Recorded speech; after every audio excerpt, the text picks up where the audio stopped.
Perkenalkan, nama saya Rina Lestari. Saya mahasiswi dari Universitas Muhammadiyah Riau Pekanbaru.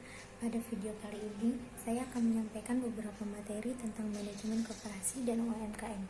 Yang pertama itu ada SHU atau sisa hasil usaha. Yang kedua itu ada manajemen sumber daya manusia. Dan yang ketiga itu ada gaya kepemimpinan. Dan yang keempat ada kewirausahaan koperasi. Yang kelima ada koperasi simpan pinjam, dan yang terakhir itu ada pengertian UMKM dan peran UMKM terhadap perekonomian di Indonesia. Baiklah, materi pertama yaitu adalah SHU atau sisa hasil usaha. Sisa hasil usaha adalah sisa hasil koperasi yang merupakan pendapatan koperasi yang diperoleh dalam 1 tahun buku dikurangi biaya penyusutan dan kewajiban lainnya termasuk pajak dalam tahun buku yang bersangkutan. Prinsip-prinsip pembagian SU koperasi ada 4. Yang pertama itu SHU yang dibagi adalah yang bersumber dari anggota. Yang kedua, SHU anggota adalah jasa dari modal dan transaksi usaha yang dilakukan anggota sendiri. Yang ketiga itu ada pembagian SU anggota dilakukan secara transparan. Dan yang keempat ada SHU anggota dibayar secara tunai. Adapun beberapa informasi dasar dalam perhitungan SHU anggota yang diketahui sebagai berikut. Yang pertama itu SHU total koperasi pada 1 tahun buku. Yang kedua yaitu bagian persentase SHU anggota. Yang ketiga total simpanan seluruh anggota. Yang keempat total seluruh transaksi usaha atau volume usaha atau omset yang bersumber dari anggota. Yang kelima itu ada jumlah simpanan per anggota. Yang keenam itu ada omset atau volume usaha per anggota. Yang keenam itu ada bagian SHU untuk simpanan anggota. Dan yang ketujuh itu ada bagian SHU untuk transaksi usaha anggota. Materi yang kedua yaitu manajemen sumber daya manusia. Manajemen sumber daya manusia adalah penarikan, seleksi, pengembangan, penggunaan, dan pemeliharaan sumber daya manusia oleh suatu organisasi. Dia terbagi 3 yaitu anggota koperasi, karyawan koperasi, dan manajer koperasi. Esensi masalah kepemimpinan terletak pada keberhasilan dalam berhuman relation, dan kunci pokok dari keberhasilan itu adalah komunikasi yang baik secara langsung maupun secara tidak langsung, maupun verbal ataupun secara non-verbal. Itu yang diperlukan dalam komunikasi secara baik. Materi yang ketiga yaitu gaya kepemimpinan. Penerapan konsep kepemimpinan dalam organisasi koperasi yaitu adalah bagaimana karyawan dan anggota koperasi sebagai anggota kelompok kerja memperoleh pengarahan dan bimbingan untuk mencapai suatu tujuan di dalam koperasi. Ada 4 tipe gaya kepemimpinan menurut Hersey dan Beckhardt. Yang pertama itu adalah gaya kepemimpinan dengan ciri perilaku tinggi, tugas tinggi, dan hubungan terendah. Yang kedua yaitu adalah gaya kepemimpinan dengan ciri perilaku tugas tinggi dan hubungan tinggi.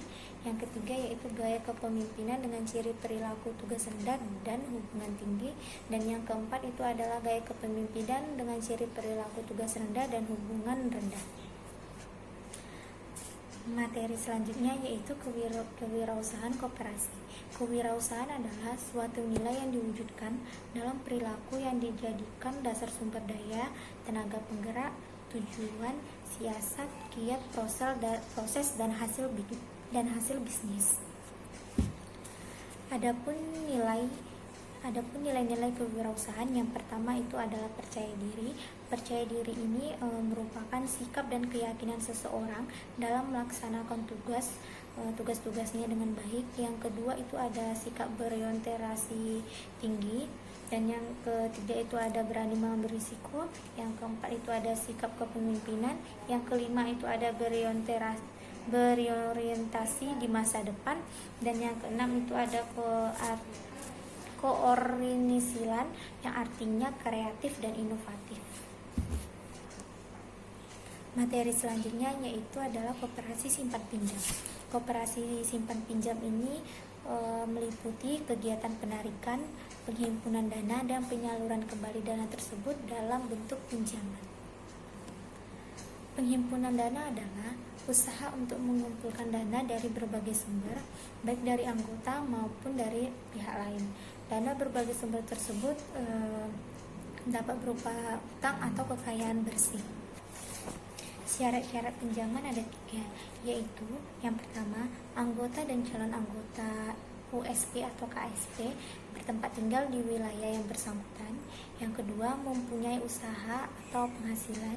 Yang ketiga, itu mempunyai simpanan aktif baik berupa tabungan maupun simpanan berjangka dan telah berjalan minimal 1 bulan. Materi selanjutnya, materi yang terakhir, yaitu peran UMKM, pengertian UMKM dan peran UMKM terhadap perekonomian di Indonesia. UMKM merupakan suatu aktivitas atau kegiatan ekonomi yang menjadi penggerak pembangun Indonesia. Ialah seperti industri manufaktur, agribisnis, agraris, dan juga sumber daya manusia.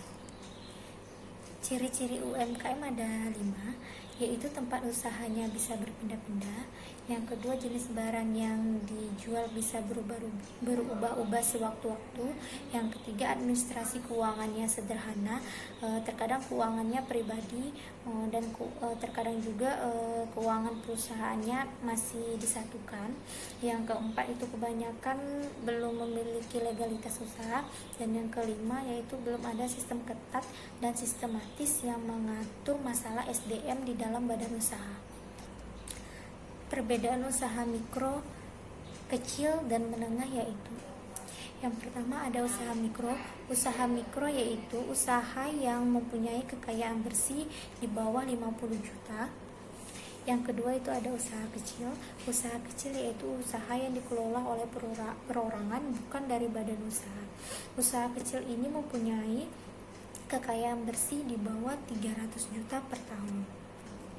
Dan yang ketiga itu ada usaha menengah. Usaha menengah ini dikatakan jika keuntungan bersih badan usaha itu tidak lebih dari 500 juta per bulan, dan ini tidak termasuk kekayaan tanah serta bangunan. Dan yang terakhir ada peran UMKM terhadap perekonomian di Indonesia. Peran UMKM sangat penting terhadap perekonomian di Indonesia. Yang pertama itu untuk mengentaskan masyarakat kecil dari jurang kemiskinan. Peran UMKM terhadap perekonomian di Indonesia itu ada 3. Yang pertama untuk mengentaskan kemiskinan untuk mengentaskan masyarakat dari jurang kemiskinan. Dan yang kedua itu untuk mengentaskan atau meratakan tingkat perekonomian rakyat kecil. Dan yang ketiga itu memberikan pemasukan devisa bagi negara. Sekian dari video saya, terima kasih.